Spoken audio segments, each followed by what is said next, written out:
ఆయన తన హృదయాన్ని దేవునికి ఇల్లుగా ఏర్పాటు చేసుకొని మొట్టమొదటిగా దేవుని ఇల్లు కట్టడానికి ఆయన నిర్ణయం తీసుకున్నాడు.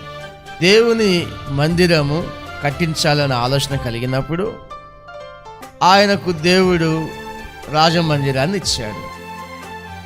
మామూలు మందిరాన్ని కాదు, మామూలు ఇల్లుని కాదు, రాజులు జీవించే ఇల్లుని కట్టించి ఇచ్చాడు.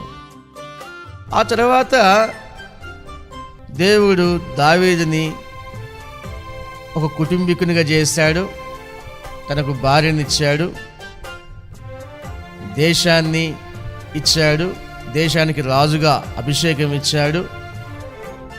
ఆ తర్వాత కుమారులను, కుమార్తెలను, పిల్లల్ని అనుగ్రహించాడు. అది ఒక కుటుంబంగా మారింది, ఒక ఇల్లుగా మారింది. అంటే ఒక మనుష్యుడు దేవుని గురించిన తలంపులు కలిగి ఉంటే, దేవుని గురించి ఏదైనా చేయాలని ఉంటే, దేవుని ఇల్లు కట్టాలి, దేవుని సామ్రాజ్యాన్ని కట్టాలి అనే ఉద్దేశాలు కలిగి ఉన్నప్పుడు దేవుడు ఆ మనిషి ఇల్లు కట్టాలని ఉద్దేశిస్తాడు.